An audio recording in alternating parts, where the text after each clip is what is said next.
forasteiro aqui, em terra estranha estou, celeste pátria sim, é para onde vou, embaixador por Deus, do reino lá dos céus, venho em serviço do meu rei. É a mensagem que me deu, provinda lá dos altos céus, que vos reconcilieis com o Senhor meu, reconciliai-vos já com Deus.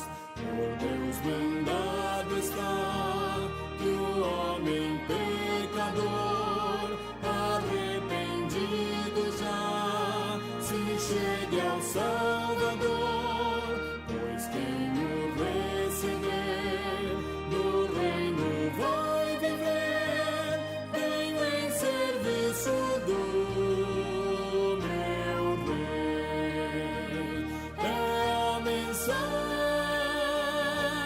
que me deu, provinda lá dos altos céus, que vos reconcilieis com o Senhor Rei meu, reconciliai-vos já com Deus.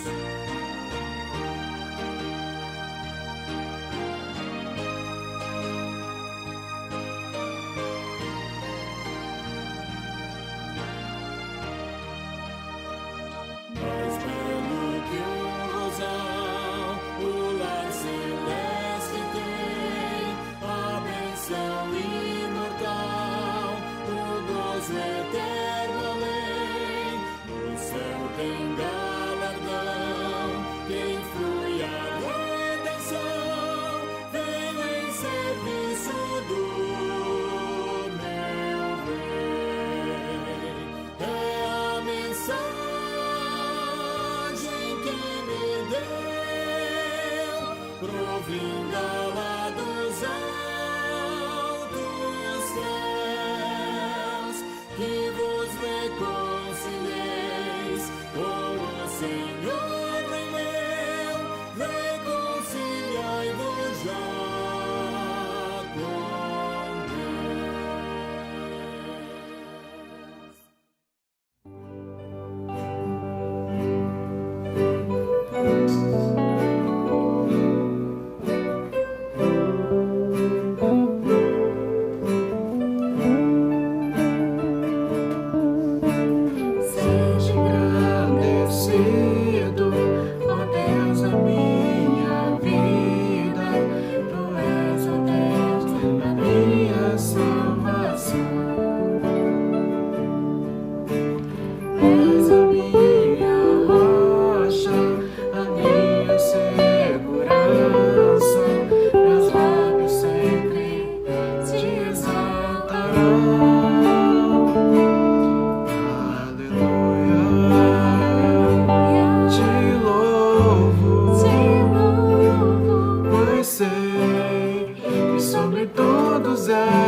Bem-aventurado o que está firmado em tua casa, aqueles que te louvam,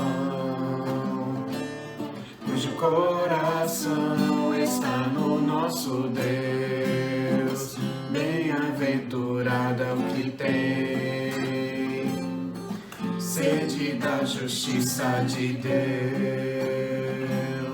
aqueles que são filhos da luz, cuja força vem do nosso Deus. Que o teu reino venha sobre nós, queremos tua glória sobre nós. Ouve, ó Deus, nossa oração, Altíssimo, sara essa nação, é o clamor da igreja que te adora.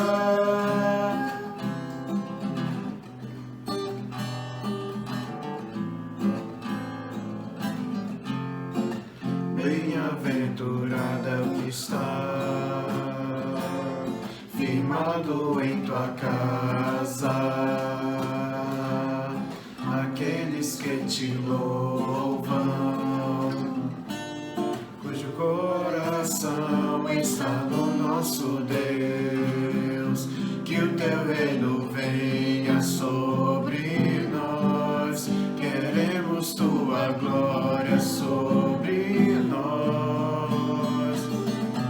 Ouve, ó Deus, nossa oração, Altíssimo, sara essa nação, é o clamor da igreja que te adora. Ouve, ó Deus, nossa oração, Altíssimo,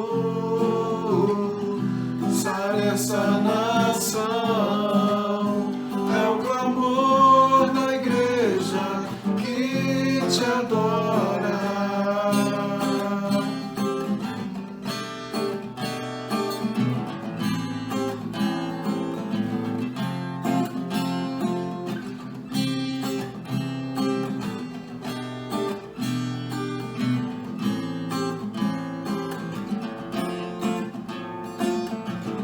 Só tu és santo, só tu és santo, só tu és santo, Senhor.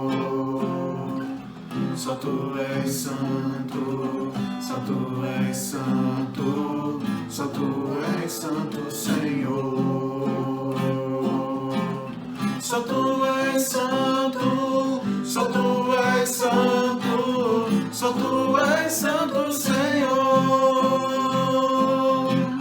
Só tu és santo, só tu és santo, só tu és santo, Senhor.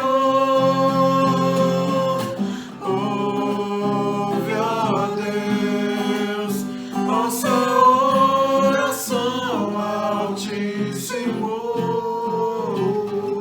sara essa nação, é o clamor da igreja que te adora. Ouve, ó Deus, nossa oração, Altíssimo,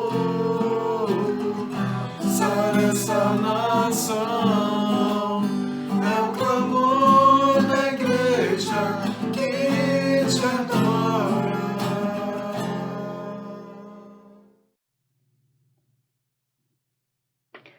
Olá, irmãos, boa noite. Prazer mais uma vez estar aqui com vocês para a gente compartilhar a palavra de Deus. E eu quero trazer um texto nesta noite que está no capítulo 24 de Mateus. Mateus 24, nós vamos ler todo o texto. É uma leitura muito prazerosa, apesar de serem 51 versos, mas certamente vai nos abençoar essa leitura por completo. Então, eu vou ler Mateus capítulo 24, você pode acompanhar aí na sua Bíblia, tá? Diz assim o texto da palavra de Deus. Tendo Jesus saído do templo, ia se retirando, quando se aproximaram dele os seus discípulos para lhe mostrar as construções do templo. Ele, porém, lhes disse: Não vedes tudo isto? Em verdade vos digo que não ficará aqui pedra sobre pedra que não seja derribada. No Monte das Oliveiras achava-se Jesus assentado, quando se aproximaram dele os discípulos em particular e lhe pediram: Dize-nos quando sucederão estas coisas e que sinal haverá da tua vinda e da consumação do século. E ele lhes respondeu: Vede que ninguém vos engane, porque virão muitos em meu nome, dizendo, eu sou o Cristo, e enganarão a muitos. E, certamente, ouvireis falar de guerras e rumores de guerras. Vede, não vos assusteis, porque é necessário assim acontecer, mas ainda não é o fim.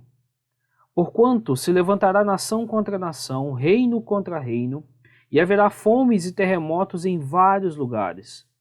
Porém, tudo isto é o princípio das dores. Então, sereis atribulados e vos matarão.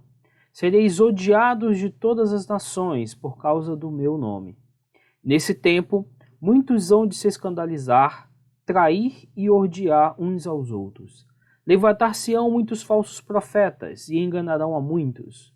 E, por se multiplicar a iniquidade, o amor se esfriará de quase todos. Aquele, porém, que perseverar até o fim, esse será salvo. E será pregado este evangelho do reino por todo o mundo, para testemunho de todas as nações, então virá o fim. Quando, pois, virdes o abominável da desolação de que falou o profeta Daniel no lugar santo, quem lê entenda, então os que estiverem na Judéia fujam para os montes. Quem estiver sobre o eirado, não desça a tirar de casa alguma coisa. E quem estiver no campo, não volte atrás para buscar a sua capa. Ai das que estiverem grávidas e das que amamentarem naqueles dias. Orai para que a vossa fuga não se dê no inverno nem no sábado, porque nesse tempo haverá grande tribulação, como desde o princípio do mundo, até agora não tem havido, e nem haverá jamais. Não tivessem aqueles dias sido abreviados, ninguém seria salvo. Mas, por causa dos escolhidos, tais dias serão abreviados.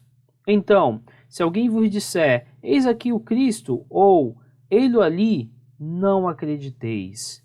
Porque surgirão falsos cristos e falsos profetas, operando grandes sinais e prodígios para enganar, se possível, os próprios eleitos. Vede que vô-lo tenho predito. Portanto, se vos disserem, eis que ele está no deserto, não saiais. Ou, ei-lo no interior da casa, não acrediteis. Porque assim como o relâmpago sai do oriente e se mostra até no ocidente, assim há de ser a vinda do Filho do Homem. Onde estiver o cadáver, ali se ajuntarão os abutres. Logo em seguida, a tribulação daqueles dias, o sol escurecerá, a lua não dará a sua claridade, as estrelas cairão do firmamento e os poderes dos céus serão abalados. Então aparecerá no céu o sinal do Filho do Homem, todos os povos da terra se lamentarão e verão o Filho do Homem vindo sobre as nuvens do céu com poder e muita glória. E ele enviará os seus anjos com grande clangor de trombeta, os quais reunirão os seus escolhidos dos quatro ventos, de uma a outra extremidade dos céus. Aprendei, pois, a parábola da figueira. Quando já os seus ramos se renovam e as folhas brotam, sabeis que está próximo o verão. Assim também vós, quando virdes todas estas coisas, sabei que está próximo às portas. Em verdade vos digo que não passará esta geração sem que tudo isso aconteça. Passará o céu e a terra, porém as minhas palavras não passarão. Mas a respeito daquele dia e hora, ninguém sabe, nem os anjos dos céus, nem o Filho, senão o Pai. pois assim como foi nos dias de Noé, também será a vinda do Filho do Homem. Porquanto, assim como nos dias anteriores ao dilúvio, comiam e bebiam, casavam e davam-se em casamento, até o dia em que Noé entrou na arca, e não o perceberam, senão quando veio o dilúvio e os levou a todos, assim será também a vinda do Filho do Homem. Então 2 estarão no campo, um será tomado e deixado o outro. 2 estarão trabalhando no moinho, uma será tomada e deixada a outra.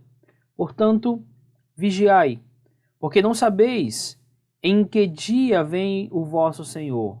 Mas considerai isto: se o pai de família soubesse a que hora viria o ladrão, vigiaria e não deixaria que fosse arrombada a sua casa. Por isso, ficai também vós apercebidos, porque a hora em que não cuidais, o Filho do Homem virá. Quem é, pois, o servo fiel e prudente, a quem o Senhor confiou os seus conservos para dar-lhes o sustento a seu tempo? Bem-aventurado aquele servo a quem seu Senhor, quando vier, achar fazendo assim. Em verdade vos digo que ele confiará todos os seus bens. Mas, se aquele servo, sendo mau, disser consigo mesmo: meu senhor demora-se, e passar a espancar os seus companheiros, e a comer e a beber com ébrios, virá o Senhor daquele servo em dia em que não o espera, e em hora que não sabe, e castigá-lo-á, lançando-lhes a sorte com os hipócritas. Ali haverá choro e ranger de dentes. Nós vamos então orar, irmãos, nesse momento, para darmos continuidade. Senhor Deus bendito, muito obrigado, Pai, por este texto, por esta mensagem maravilhosa que o Senhor traz a nós. Muito obrigado porque nós vemos aqui sobre a segunda vinda do Teu Filho Jesus. Ó Deus, nós ansiamos pela vinda do Teu Filho Jesus pela segunda vez, para buscar e levar a sua igreja, Pai. Muito obrigado, ó Deus. Nos ensina nesta noite sobre isto, Pai. Em nome de Jesus é que nós oramos agradecidos. Amém, Senhor. Irmãos, a segunda vinda de Cristo, perdão, a segunda vinda de Cristo é um assunto mais enfatizado em toda a Bíblia. Há pelo menos aí 300 referências sobre a vinda de Cristo nas Escrituras, sobre a primeira vinda, e 8 vezes mais sobre a segunda vinda, ou seja, aí pelo mais de 2.400 referências sobre a segunda vinda de Cristo em toda a Bíblia. E essa segunda vinda de Cristo, ela é um assunto muito distorcido e muitas vezes desacreditado. É fato que existem muitos falsos mestres que negam que Jesus voltará. Outros tentam enganar as pessoas marcando datas. Já tivemos muitos episódios desse ao longo da história. E alguns outros dizem até crer na segunda vinda de Cristo. No entanto, vivem como se ele jamais fosse voltar. E é sobre esse tema, irmãos, que eu gostaria de falar nessa hora, sobre a segunda vinda de Cristo. No texto que nós lemos, obviamente é um texto muito grande, nós não vamos entrar no detalhe de cada um dos versos. No entanto, nós veremos as porções que estão envolvidas aqui. E o texto ele começa com a expressão de admiração dos discípulos e essa declaração de Jesus. Esse é um sermão profético de Jesus, né? E nós vemos que os discípulos eles ficam admirados com a grandeza do templo, a magnificência do templo. E, no entanto, Jesus diz que não ficará pedra sobre pedra. Aquele majestoso templo de mármore branco que existia, né, bordejado de ouro, né, era o terceiro templo de Jerusalém, um dos mais belos monumentos arquitetônicos do mundo. Ele seria completamente arrasado pelos romanos 40 anos depois, no terrível cerco que a cidade de Jerusalém sofreu dos romanos, né? Em seguida, então, os discípulos perguntam quando isso se daria, né, sobre a segunda vinda de Jesus, quando se daria a destruição de Jerusalém e essa segunda vinda. E que sinais eles poderiam ter para esperar essa segunda vinda. E essa resposta ela tem muito a ver com a destruição de Jerusalém e também com essa segunda vinda, a consumação dos séculos. A destruição do templo, irmãos, ela é um símbolo do que vai acontecer na segunda vinda de Jesus. Jesus ele prediz a iminente catástrofe de Jerusalém como um tipo da grande tribulação do final dos tempos. E aí então nós podemos observar os sinais da segunda vinda de Jesus Cristo. E no verso 14 nós temos o seguinte: e será pregado este evangelho do reino por todo o mundo, para testemunha a todas as nações, então virá o fim. Jesus morreu, irmãos, para comprar aqueles que procedem de toda tribo, raça, povo, língua e nação. Lá em Apocalipse 5, capítulo 9, ele vai nos expressar isso. E a evangelização de todas as nações é um sinal que deve preceder, ou seja, anteceder a segunda vinda de Cristo. E então nós, enquanto igreja, nós devemos aguardar e apressar o dia da vinda de Cristo por meio do evangelismo. É claro, não há aqui uma promessa de que toda pessoa receberá uma oportunidade para ser salvo. Jesus está falando de todas as nações do mundo. Ele está falando que cada uma dessas nações, em uma ou outra ocasião, durante o curso da história, ouvirá o evangelho. E este evangelho será um testemunho. Aqui não há promessa de segunda oportunidade, mas sim uma oportunidade que pode ser única, né? E se nós observarmos bem, irmãos, a história das missões, ela mostra que o evangelho tem se estendido ao longo do mundo inteiro, do Oriente até o Ocidente. Então, ano a ano, por mais que às vezes seja um pouco mais devagar do que talvez nós poderíamos fazer, mas nós vemos desde o início as boas novas da salvação sendo levado a todos os lugares, né? Ela inicialmente se expandiu por toda a Europa Ocidental, lá no início dos anos 300 até os anos 800,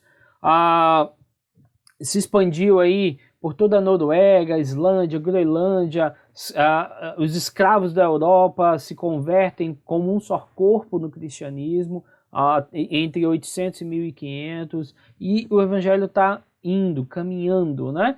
A partir de 1517 a gente tem nasce muitas sociedades missionárias, e o evangelho então é levado até o Ocidente, né? E até então estava ali naquela região. E aí então nós temos lá em 1972 o William Carey, que nós conhecemos como aquele que começa as missões modernas. O evangelismo dos povos começa a acelerar, mas sem dúvida alguma é uma tarefa muito inacabada ainda, falta um bocado de coisas. No entanto, irmãos, hoje com os meios de comunicação, isso tem se acelerado, o cumprimento dessa profecia.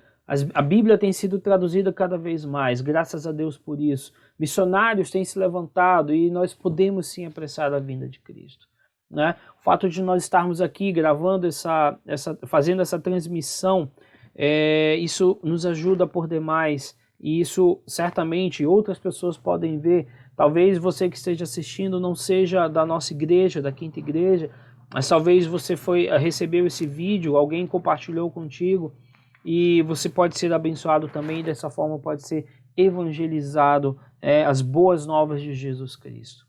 Agora, não somente isso, os sinais da segunda vinda de Cristo, elas indicam uma oposição a Deus, né? Se nós vermos o verso 9 do nosso texto, diz: então sereis atribulados e vos matarão, sereis odiados de todas as nações por causa do meu nome. Verso 10, nesse tempo muitos hão de se escandalizar, trair e odiar uns aos outros. Também no verso 21 e 22, você pode olhar aí, porque nesse tempo haverá grande tribulação, como desde o princípio do mundo até agora não tem havido e nem haverá jamais. Não tivesse aqueles dias sido abreviados, ninguém seria salvo, mas por causa dos escolhidos tais dias serão abreviados. Então, a vinda de Cristo, ela será precedida, irmãos, ela já está sendo precedida por um tempo de profunda angústia e dor. Esse tempo é ilustrado aqui nesse texto por Jesus pelo cerco de Jerusalém, pelo tempo em que Jerusalém foi cercada, naquela época onde o povo foi encurralado pelos exércitos romanos e foram mortos à espada.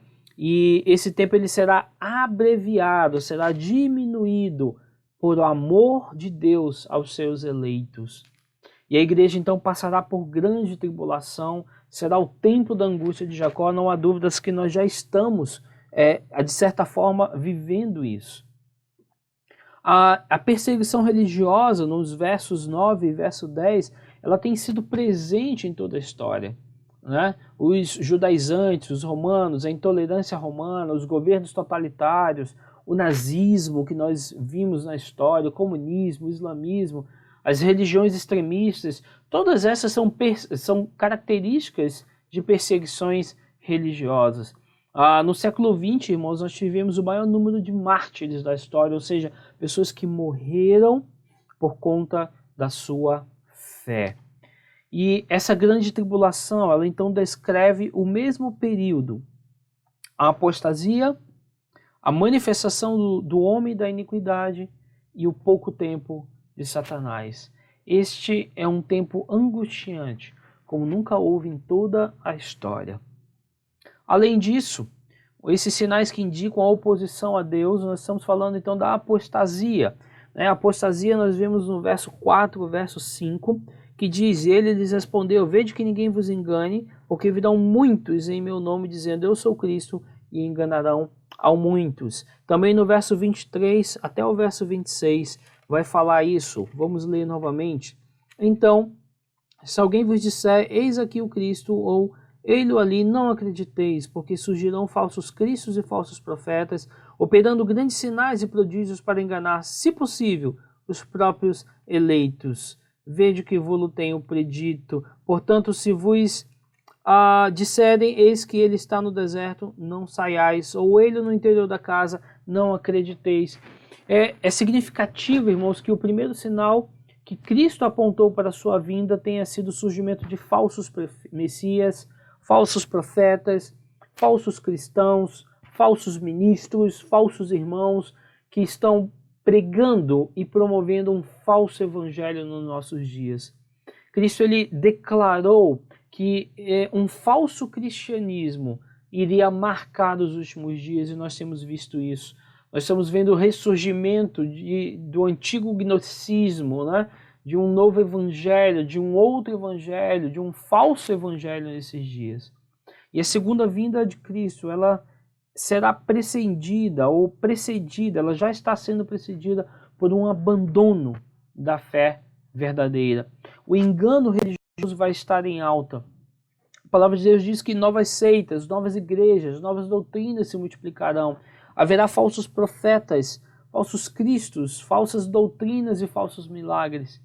E não há dúvidas que nós vivemos hoje uma explosão da falsa religião.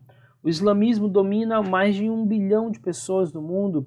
O catolicismo romano também tem 1 bilhão de seguidores. O espiritismo kardecista e os cultos afro-brasileiros, eles proliferam-se assustadoramente. As grandes religiões orientais, tais como o budismo, o hinduísmo, mantêm milhões de pessoas num berço de cegueira espiritual. Então, as seitas orientais, seitas ocidentais, elas têm florescido com grande força, e isso, sem dúvida alguma, é a concretização desse sermão profético que Jesus nos registrou aqui, que Mateus registrou no capítulo 24. E aí, irmãos, nós temos muitos desvios teológicos graves, que nós, vez por outra, estamos falando, né?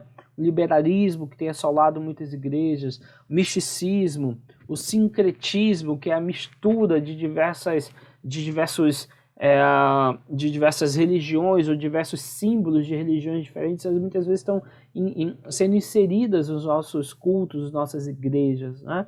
Então, alguns seminários, nós temos visto isso, que muitas das vezes formaram teólogos e missionários muito reformados, hoje estão estão atrelados de liberais, e muitas igrejas históricas já se renderam a esse liberalismo, que é algo extremamente perigoso.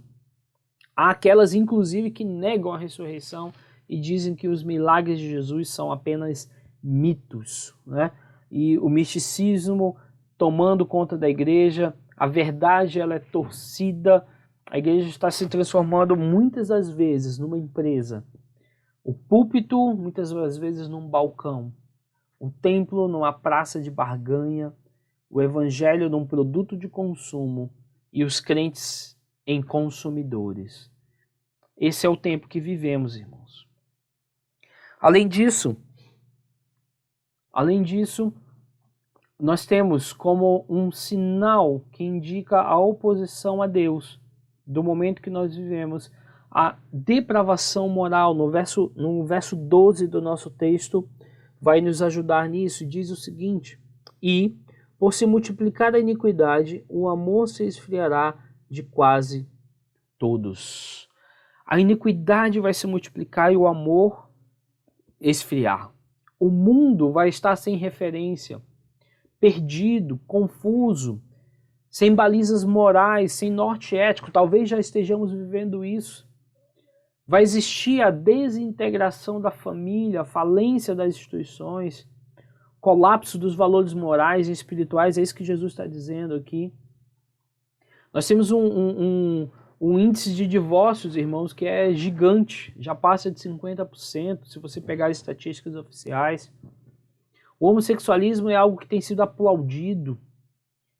A pornografia tornou-se uma indústria gigante, poderosa. O tráfico afunda a juventude no pântano das drogas. Então, é uma depravação realmente moral incrível que nós temos vivido. A corrupção ela está presente nas cortes. A corrupção muitas vezes está presente em nós mesmos, quando tomamos algumas determinadas atitudes. A gente vê no Brasil as instituições desacreditadas, os parlamentos sem autoridade moral, infelizmente. E aí não é uma crítica, irmãos, mas é uma constatação, porque a Bíblia nos ensina que nós devemos orar pelos nossos governantes. Tá? A corrupção muitas vezes, corrupção religiosa muitas vezes é alarmante, o sagrado sendo vendido, né? E nós podemos ver essa depravação em tantas coisas que nós temos visto nos dias atuais. Rendição às drogas, revolução sexual, violência urbana.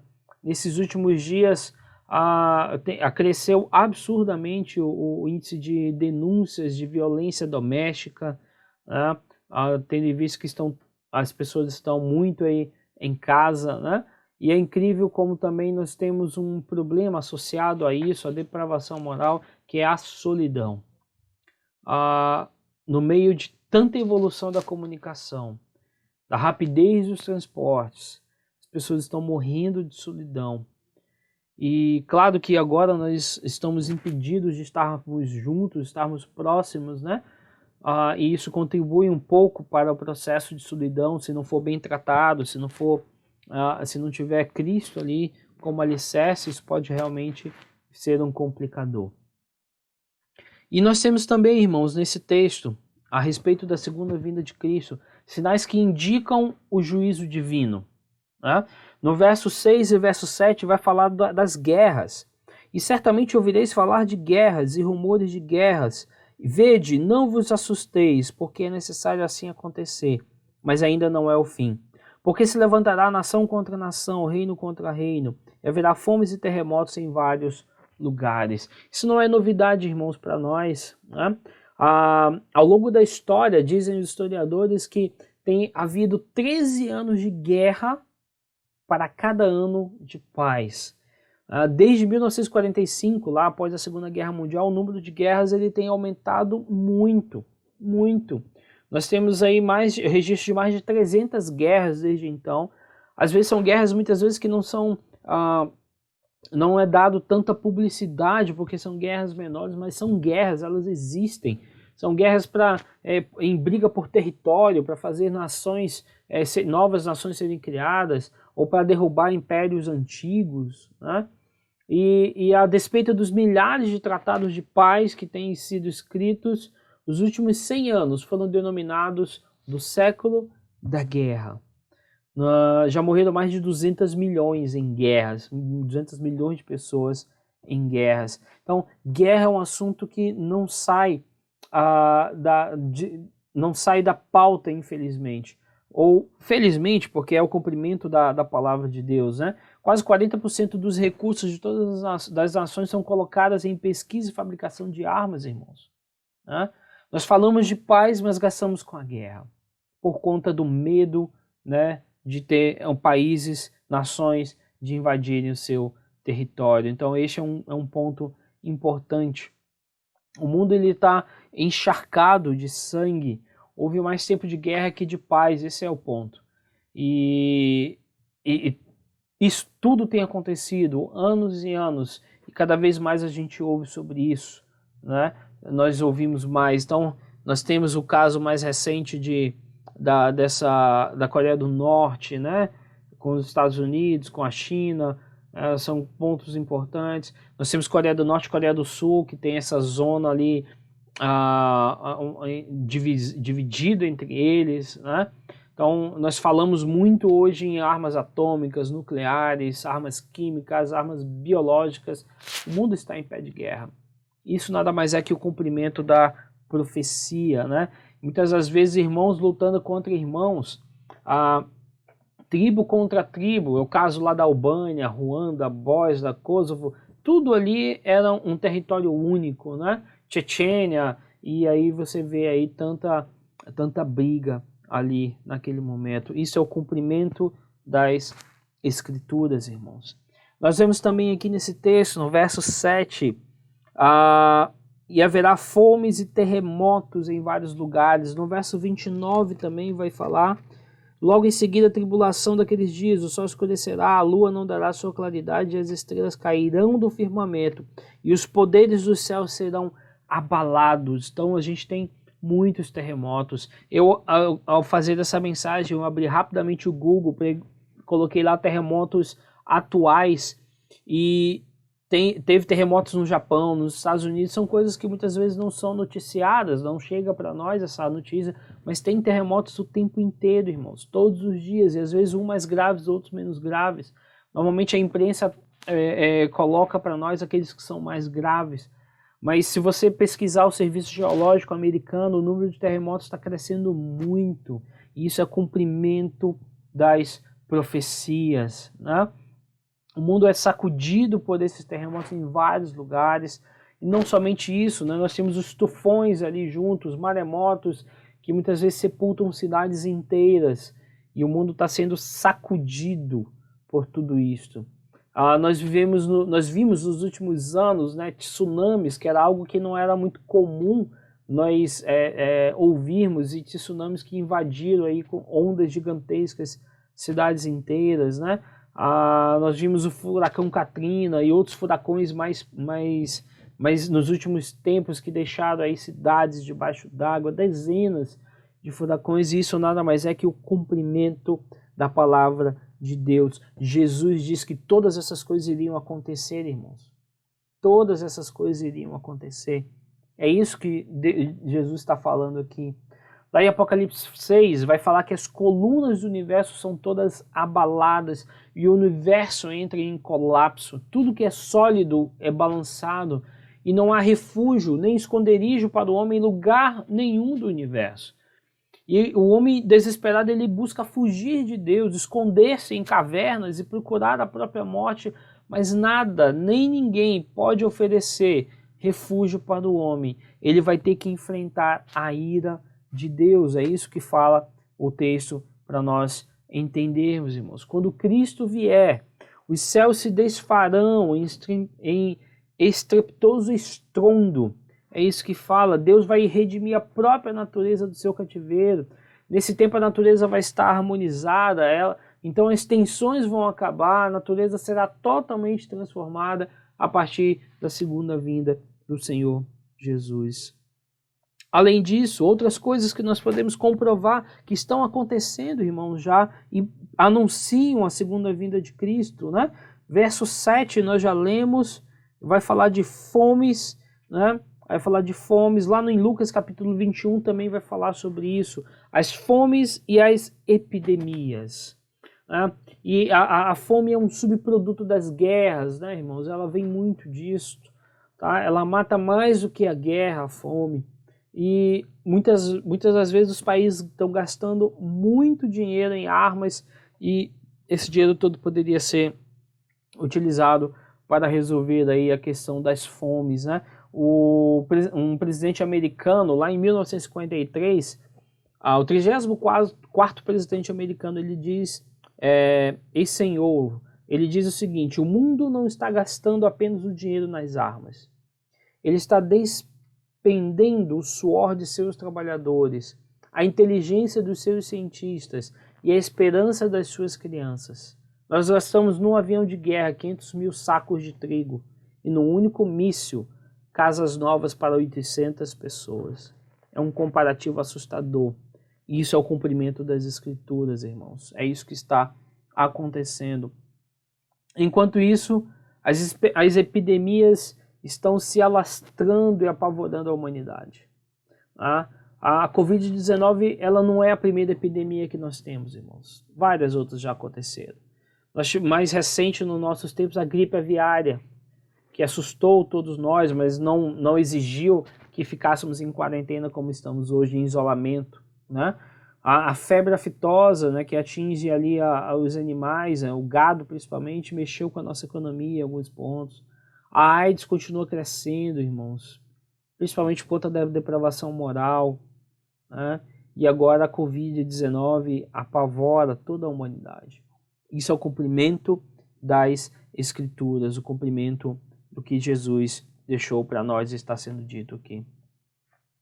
E aí, então, irmãos, o texto continua descrevendo para nós como será a segunda vinda de Cristo. E aí, no verso 27, ela vai dizer que será repentina. Observe aí na sua Bíblia.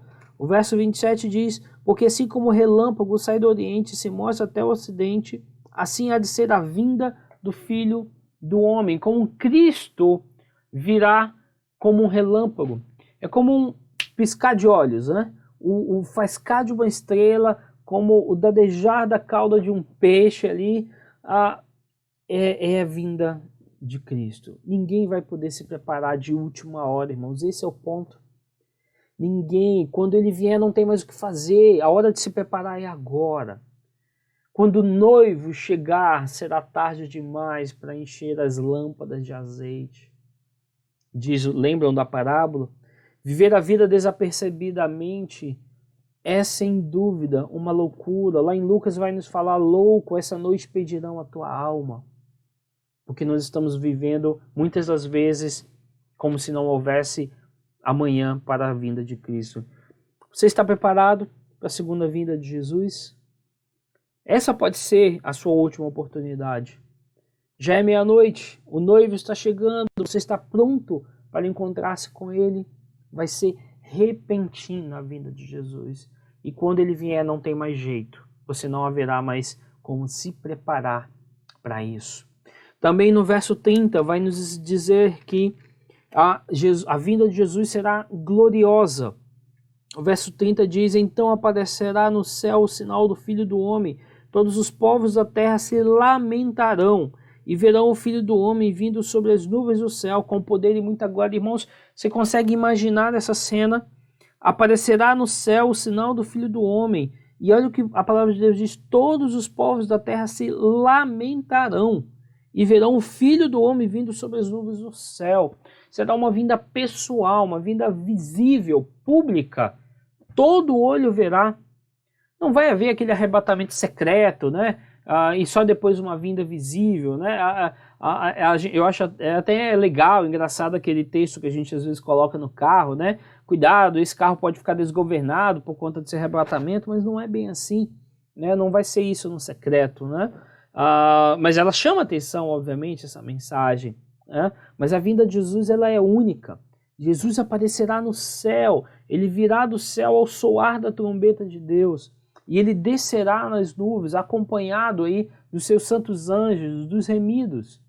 Ele será com grande esplendor, E todos os povos, diz a palavra de Deus, que o rejeitaram, vão se lamentar.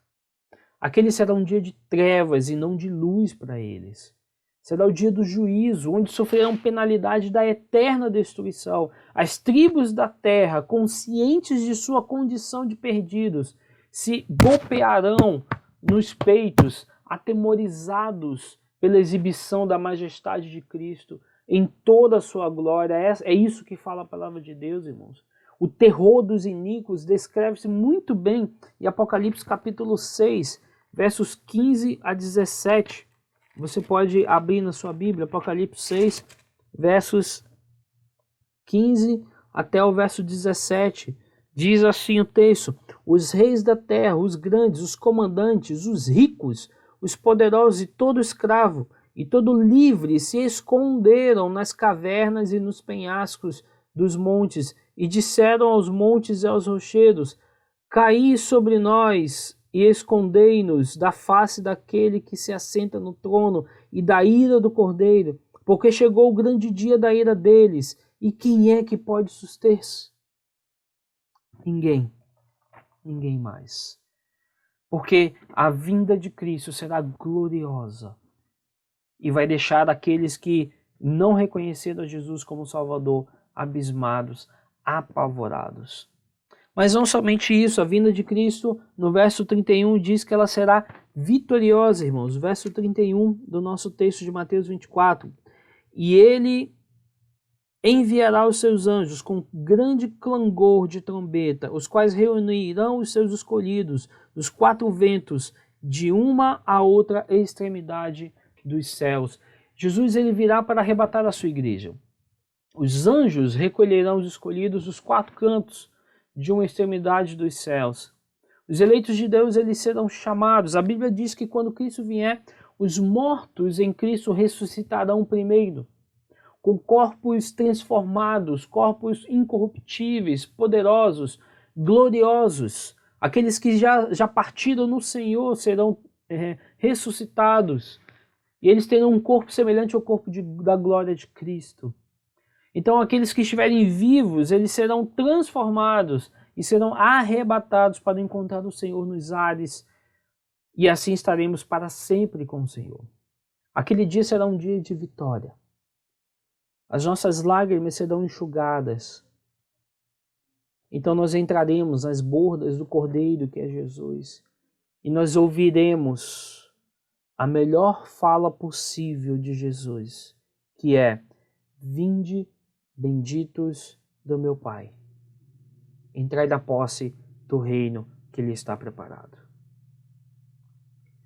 Jesus ele virá para julgar aqueles que o traspassaram, aqueles que não creram nele. Ele virá para julgar vivos e mortos. Aqueles que escaparam da justiça dos homens não poderão escapar do tribunal de Cristo. Naquele dia, dinheiro algum os livrará. Naquele dia, poder político algum os ajudará. Eles terão que enfrentar o Cordeiro a quem rejeitaram. Naquele tribunal, os ímpios terão testemunhas que se levantarão. Suas palavras os condenarão. Suas obras os condenarão. Seus pensamentos os condenarão. Seus pecados escreverão sua sentença de morte eterna. Todos aqueles que ainda não confessam Jesus passarão por isso.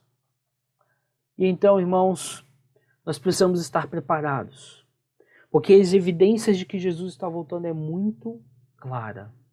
Nós não sabemos o dia e a hora, mas sabemos que tem evidências para isso. E é repentino. Quando menos esperarmos, ele voltará e talvez pegue muitos de surpresa. E como então, irmãos, nós deveríamos nos preparar para a segunda vinda? Né? Qual é a preparação para a segunda vinda? Bom, a gente tem que ver que existe avisos muito claros. Verso 32 e verso 33 do nosso texto diz: aprendei, pois, a parábola da figueira. Quando já os seus ramos se renovam e as folhas brotam, sabeis que está próximo o verão. Ou seja, é um sinal, né, de que está próximo o verão. Assim também vós, Quando virdes todas essas coisas, sabei que está próximo às portas. Irmãos, Jesus está nos ensinando aqui, ó, quando você vir todas essas coisas, guerras, maremotos, terremotos, epidemias, fomes, quando nós vimos tudo isso, sabei que está próximo a vinda de Jesus. É isso que ele está dizendo. A figueira já começou a brotar. É essa a parábola. Os sinais já estão gritando aos nossos ouvidos. Ele está avisando que ele vem. Porque ele prometeu que vem. Eis que venho sem demora. Ele prometeu que assim como foi para o céu, ele voltará. E os sinais são muito claros. A Bíblia diz que Jesus vai voltar em breve. Os sinais da sua vinda apontam para a sua vinda, que a sua vinda está próxima. E a palavra de Deus não pode falhar, irmãos. Passa os céus e a terra, mas a palavra de Deus não passa. Ela é verdadeira. Então, a ponto aqui é prepare-se para encontrar-se com o Senhor, seu Deus. Você está preparado? Porque os sinais são muito claros. A qualquer momento ele pode voltar. E será imprevisível, irmãos. Verso 36. Mas a respeito daquele dia e hora ninguém sabe, nem os anjos do céu, nem o Filho, senão o Pai. Ninguém pode decifrar esse dia. Ele pertence exclusivamente à soberania de Deus. Quando os discípulos perguntaram a Jesus sobre esse assunto, ele responde, lá no texto, não vos compete saber tempos ou épocas que o Pai reservou para a sua exclusiva autoridade. Daquele dia, irmãos, nem os anjos, nem o Filho sabem. Aqueles que marcaram datas fracassaram. Muitos tiraram a própria vida. Aqueles que se aproximam das profecias com essa curiosidade sem sentido, às vezes com um mapa escatológico nas mãos, são apanhados trabalhando em grave erro. Se nós não sabemos o dia nem a hora, seremos considerados loucos se vivermos de maneira desapercebida. Nós precisamos estar vigilantes. É isso a chamada aqui da parábola da figueira. Vigilantes, irmãos. Vigilantes. Esteja pronto, porque Jesus pode voltar a qualquer momento e os sinais são muito claros. Também no verso 37 a 39, nós vamos ver que essa vinda dele será inesperada. Será completamente inesperada. Ele vai falar aqui a partir do verso 37, pois assim como foi nos dias de Noé, também será a vinda do Filho do Homem. Porquanto assim como nos dias anteriores ao dilúvio, comiam e bebiam, casavam e davam-se em casamento até o dia em que Noé entrou na arca, e não o perceberam, senão quando veio o dilúvio e os levou a todos. Assim será também a vinda do Filho do Homem. Quando Jesus voltar, os homens vão estar desatentos, como a geração de Noé estava. Vão estar entregues a seus próprios interesses, sem se aperceberem da hora. Comer, beber, casar, dar-se em casamento não são coisas mais, irmãos. Fazem parte da nossa vida. Fazem parte da rotina, da jornada da vida. Mas viver a vida sem se aperceber que Jesus está prestes a voltar, isso sim é viver como uma geração diluviana, uma geração da época de Noé, quando o dilúvio chegou, pegou a todos de surpresa. Você quer ser pego de surpresa com a segunda vinda de Jesus? Esteja preparado. Muitos hoje estão comprando, vendendo, casando, viajando, descansando, jogando, brincando, pecando e vão continuar vivendo despercebidamente até o dia em que Jesus virá. No entanto, será tarde demais. Não há nada de mal no que está sendo feito. Mas quando os homens estiverem tão envolvidos em coisas boas em si, ao ponto de esquecerem de Deus, esse é o momento que estará maduro para o juízo final. Nós não podemos esquecer de Jesus, irmãos. Nós temos que viver sob a perspectiva do fim. A qualquer momento ele pode vir. E tudo se acaba aqui e iremos morar com o Senhor. E no verso 40, no verso 41, a segunda vinda dele será para juízo. Então 2 estarão no campo, no moinho, uma será tomada e outra deixada. 2 estarão, no verso 41, 2 estarão trabalhando no moinho, uma será tomada e deixada a outra. Aquele dia será tarde demais, irmãos, para se preparar. A hora de se preparar é agora. Haverá apenas dois grupos, os que vão desfrutar das bem-aventuranças eternas e os que vão ficar para o juízo final. Esse é o que o texto fala. A lição aqui é a mesma. Os anjos tomarão uns para viverem com o Senhor para sempre e outros serão deixados para o juízo da condenação eterna. A segunda vinda de Cristo põe fim a todas as esperanças. Nós temos esperança hoje, que tudo, nossa lágrima se enxugará e tudo vai se resolver quando Jesus voltar. Agora, quando ele voltar, encerra as esperanças. Não tem segunda chamada. Não é como na faculdade, na escola, que a gente paga uma taxinha e vai fazer a segunda chamada, né? Não tem. Quando Jesus voltar, é uma chamada única. Não tem mais chance de salvação. Naquele dia, a porta da oportunidade estará fechada. Não tem mais para onde correr. Os homens clamarão por clemência. A vinda de Cristo é única e logo em seguida ele se assentará no trono da sua glória para o grande julgamento. É por isso, irmãos, que no verso 42 ao 44, ele enfatiza a necessidade de vigilância. Portanto, vigiai, porque não sabeis em que dia vem o vosso Senhor. Mas considerai isto. Se o pai de família soubesse a que hora viria o ladrão, vigiaria e não deixaria que fosse arrombada a sua casa. Por isso, ficai também vós apercebidos, porque a hora em que não cuidais, o Filho do Homem virá. Você está cuidando? A hora em que não cuidais, o Filho do Homem virá. É preciso vigiar. É preciso estar preparado. Nós não sabemos nem o dia nem a hora, mas nós precisamos viver apercebidos disso. Aqueles que andam em trevas serão apanhados de surpresa. Nós, porém, aqueles que somos filhos da luz, devemos viver em santa expectativa da segunda vinda de Cristo. Orando sempre, falando, Maranata, a hora vem, Senhor Jesus. Precisamos estar vigilantes, irmãos. Eu quero concluir observando o discurso final de Jesus, desse sermão profético, em que ele conta essa parábola acerca do Senhor que viajou e encarregou os seus bens e seus servos nas mãos de dois encarregados. Nós vamos ver isso do 45 ao 51, texto que nós já lemos. E a preparação para a vinda do Senhor a servi-lo com fidelidade. Nessa parábola do servo bom e do servo mau, nós temos o bom servo, um deles que cuidou com zelo de tudo, sabendo que haveria de prestar contas ao seu Senhor. Cuidou com zelo da sua família, cuidou com zelo dos seus negócios, cuidou com zelo do seu trabalho, cuidou com zelo do dinheiro, cuidou com zelo de tudo aquilo que Deus deu a ele, que é o nosso Senhor. E se preparou. E a parábola diz que o seu Senhor chegou e ele então ganhou galardão com privilégios. É a mesma coisa que Deus nos fala, irmãos. Deus dá para nós todas as coisas. E ele diz, cuidem, e a qualquer hora eu volto para pedir contas. É isso que ele faz. No entanto, nós temos o servo infiel. Aquele que pensou, meu Senhor vai demorar. Não, Jesus não volta agora não. Ele não volta agora não. Então ele passa a espancar seus companheiros, passa a comer, a beber com os ébrios, né? A palavra ébrios aqui no verso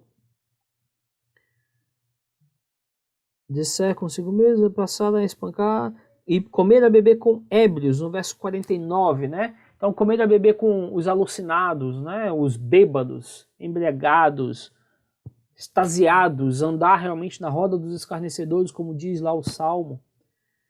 Então o seu Senhor Deus, então voltará, virá um dia em que ele não espera e o castigará, e sua sorte com os hipócritas, onde há choro e ranger de dentes. Por isso que o texto termina, ali haverá choro e ranger de dentes. Esse servo mau, ele demonstra despreocupação, desalmado e dissipação.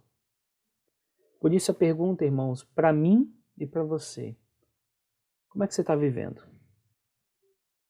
Como nós estamos vivendo? Em santidade ou desprezando o seu Senhor, porque julga que ele vai demorar?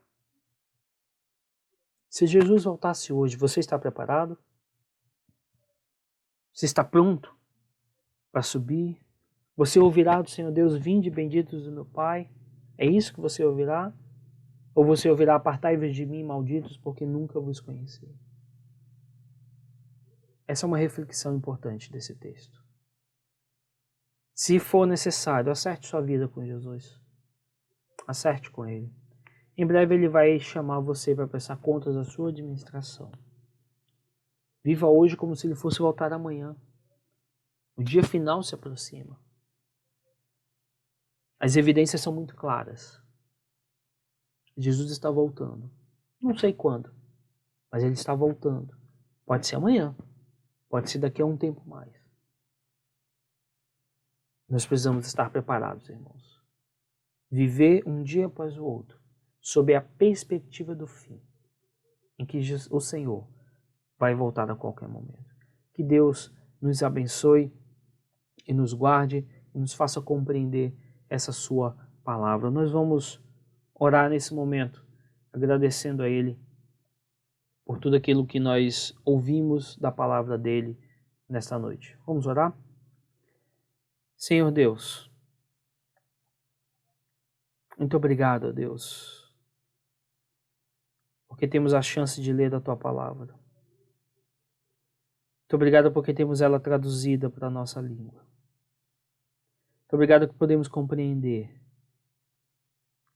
que um dia o Senhor Jesus voltará como parte do plano de redenção,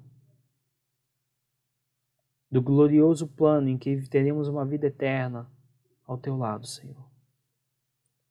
Ó Deus, perdoa os nossos pecados. Perdoa os pecados que muitas vezes cometemos em ações, os pecados que cometemos em nossos pensamentos, os pecados que cometemos em nossa fala. Ó Deus, que possamos estar preparados para ver o Cordeiro, para ver o Senhor Jesus vindo com glória, com poder e glória a qualquer momento. Abençoa a minha família, abençoa a família dos meus irmãos, abençoa a família da Quinta Igreja e todo o Teu povo espalhado. Em nome de Jesus é que nós oramos. Amém, Senhor. Que Deus abençoe e boa noite.